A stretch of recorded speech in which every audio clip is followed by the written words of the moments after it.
this Saturday, Mandalay Bay. I'll be covering. I'll be in the building. A doubleheader. Jermall Charlo returns against Thomas Cornflake Lamanna. Forget about it, AO. And then in the main event, Caleb Plant takes on Armando Resendiz. So on paper, two mismatches on paper. You know, a doubleheader of two fights that shouldn't be too competitive. But I do think with Charlo's layoff, there is a potential there for Lamanna. I expect Charlo to win that fight. I expect both guys to win their fights, but this is obviously a setup match for both guys. Plant did, to his credit, want Edgar Berlanga. Berlanga opted to go the Hamza Shiraz route, so Plant is left fighting a on paper overmatched natural middleweight coming up in weight. But let's start with Charlo, Raheem. I remember being really excited about the Charlos and in particular Jermall Charlo in the late 2010s, mid 2010s.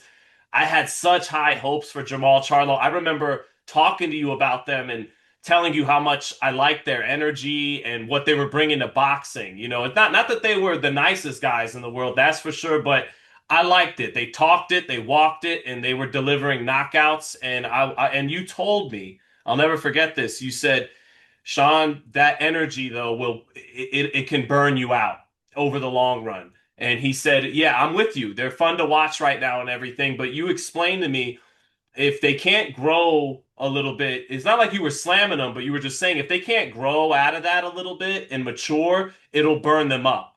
And even though Jermell became undisputed, you've seen what it's done to Jermell outside the ring, and you've seen what it's done to Jermall outside the ring. So, what are your thoughts on Jermall Charlo in 2025? It feels like the Charlos have been around much longer than they have, and they've been around a substantial amount of time. It's They not like both these turned guys are pro new in to the game. '07. They've been You know what I professionals mean? for 18 years. And it feels longer than that for me Damn. because they came in with such big energy. They've lived through, as you said, from 7 to 25, so many errors. And I think that honestly, COVID, I think Jermall Charlo was a victim of COVID. And I don't mean the disease, I mean the environment. They need and feed off of constant energy. And as I think the world shut down and boxing got slow for them, and what was PBC was going through, and everything that was happening around these two guys who were just feeding off of each other. They were like that infinity sign, man, it just I'm kept mad. going. I'm mad too. Yeah. And on some days they loved me and we got along great, and on other days they couldn't stand Radio Raheem, and they got the right to be that way too. But overall, I think we had a lot of great moments. I enjoyed following and covering their careers. I enjoyed talking to them always, or even when they were mad at me, it Yeah. was some kind of it was authentic energy. And the way that we have seen the mentality of two guys that are on 12 on a Richter scale of 10 all the time, I think them from the inside out is a bit heartbreaking for me. Like I was there Was something when you forecasted. it's something, I mean, and which only makes it more difficult, honestly. I'm not a sit back and I Yeah. told you Oh, so guy, or I don't get any pleasure from being right right. about things that are not positive. It's hard to watch because if you can see it coming, you wish you could do something. It's like to stop these two locomotives from hitting each other. It's like you see two trains heading to each other on the same track. There's nothing you can do. It's almost harder than being surprised by a collision, right? And this is what I experienced when I saw the slap heard around the world. Now, listen, I'm excitable like any boxing analyst, and yes, that was a moment of like shock, right? But what I also experienced was in the tent, which was a media tent after the fact, and seeing the PBC collective huddle around Jermall and console him. And I had my camera. I was the only one right there in the corner with all of them. And, if I were a soulless, heartless, kind of vulture journalist, I would have stuck my camera in there in that moment, tried to get some questions in, probably been bounced out, but even that would have been probably a viral video. But the humanity of me, the love that I have for these guys and fighters in general, knowing that that's such a vulnerable moment, I see him was bawling. You understand? He was trying Oh, to wow. come to Yeah. terms with Yeah. what Yeah. had just happened. And this was not a fight moment. This was a human moment. Right. And instead of capitalizing on that moment, I just witnessed it. Right. And, to be honest, as a journalist, as someone who does this for views and wants to capture certain moments, sometimes I even question whether or not I made the Right. right choice. Right. Am It's I? I'm not going to be honest with you. I feel like I did the right thing as a human, but I do the right thing as a journalist. I don't know. Do those things sometimes part company? It sounds like a lot of those tears are anger tears too. I can't believe this just happened and I let that happen and I think but there were that confusion. Like yeah. who am I and what is this world I'm in right now? Do I want to be a fighter? Is this the way I would normally Oh react to a wow. situation like that? Is this the things that I think he was wrestling with, which is why it's so hard to get him back in the ring, which is why this is the return of Jermall Charlo, Hmm. hopefully, right? And so for me, on the night, that's the story. Like Yeah.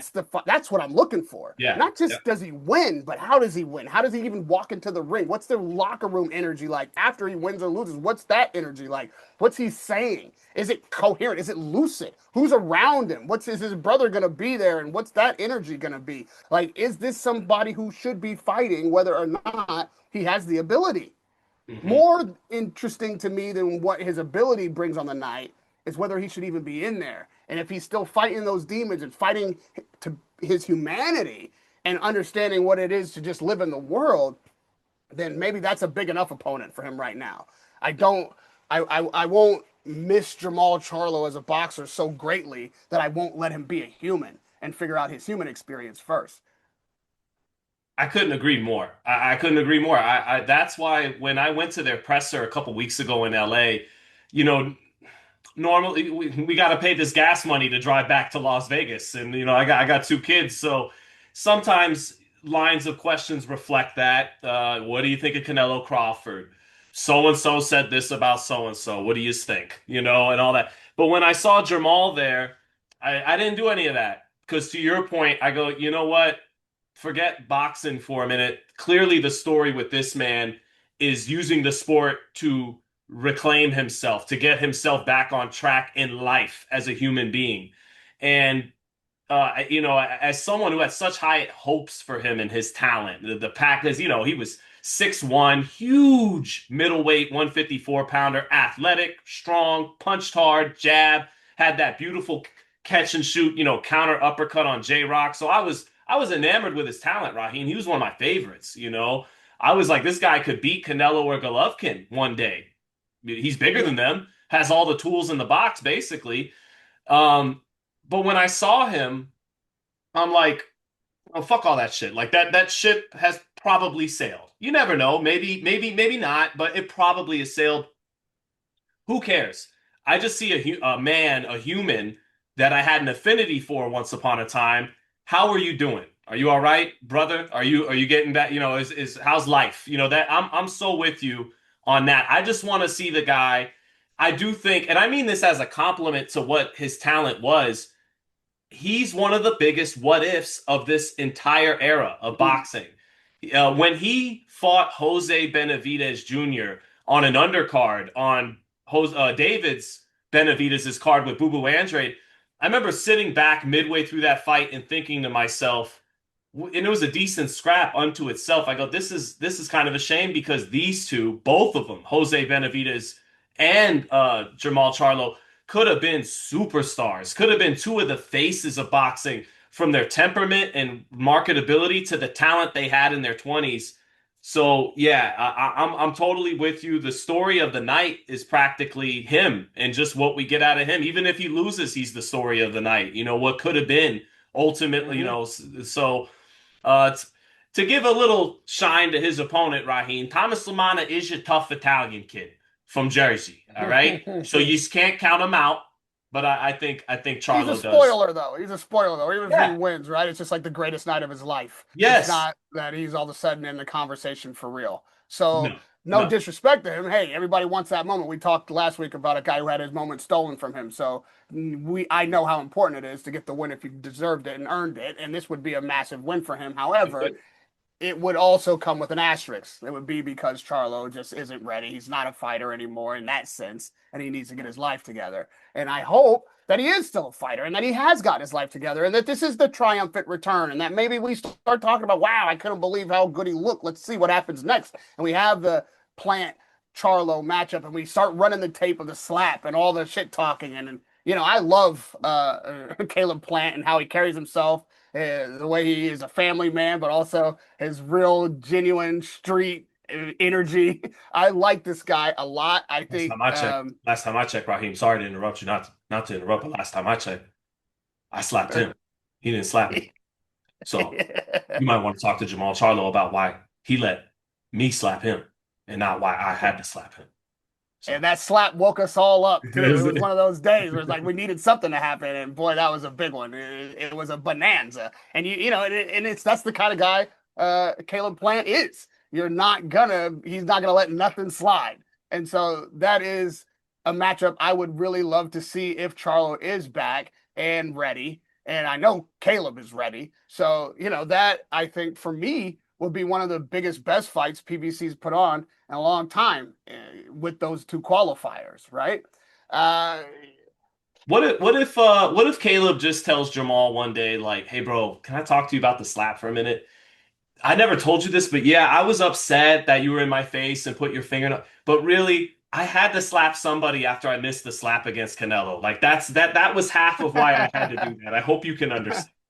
And I well, knew you were a little rusty, unlike Canelo. I knew the reflexes weren't like, on point like Canelo's was. So I knew, here's my chance to atone the miss. I don't know. These are well, I guess to that point, maybe Caleb's been on the wrong side of a slap scenario what I'm and saying. needs to He get needed back on the right side. right. He And had to take yes, some of that baggage out on Jermall. And I wonder if one day he'll tell him it wasn't all just you putting the finger. I had to atone. I had this whole slap thing I had to atone for. I'm sorry you had to be a part of it. But you well, kind of gave me the opening I was hoping another person would give me one day. he also gave him the opening to a massive fight that I don't think would be nearly as big without that slap. Like, I don't know where Charlo gets a big fight, a major Juice, payday, a some pay per heat, some view right. warranting fight without that happening because the Canelo fight is not happening. Like, I It don't was a know. blessing in disguise because he'd be In dead a in the water sense, in terms of who do you want to see him fight right now if it, without it that. made us talk about him again. It Yes. made us give him a rival, an opponent, and it made a grudge match. It made for good press, and it's still something we're talking about. Now we Mhm. still want to see the fight this many months later. And what I'm worried about is that, I just don't want an Oliver McCall moment. You know what I mean? I Yeah. don't want one of these like in the ring breakdowns. I don't want to see it. I Social don't think media we will. I don't think we will. share But you that to never, pieces. yeah, I don't think we will. I think he'll pull himself through this guy. I think the question will just wind up being, will he look good enough that you really care about the plant fight? Do you want, or are you like, yeah, Yeah. I'll watch it when it's on, or does he look good enough to where, no, I want to see this now? Like that's This is one of those nights, and we've seen them of late go the wrong way, where you're using a somewhat considered mismatch or not an exciting real main event, really just to set up what you expect to be a Hank super night. Roach, Rolly Ryan. This is what, of course, I'm referencing, and it can go sideways on you. Because, yeah, what you just said is the question. When this fight is done on Sunday morning, are we saying, I can't wait to see Charlo Plant or Plant Charlo? Or are we saying, well, that's not really something that's interesting anymore, right? This is the kind of night that will dictate whether or not big fights are happening. And I think the bar is higher than it used to be. Like it used to just be you just got to get a win. Like, and that's a lot how these guys would get robbed. Like, you'll find what was it, Oscar and Stern. Stern. Felix Stern. That's it. Yeah, it will be one of those things. And then if you just give Oscar the win, then all of a sudden the fight's still on and nobody's. Real quick, you It's know still what's as weirding me interesting. out about Felix Sturm and Oscar the last couple weeks? I'm Mm. not committed to this analogy, but I've been kicking it in my head. Is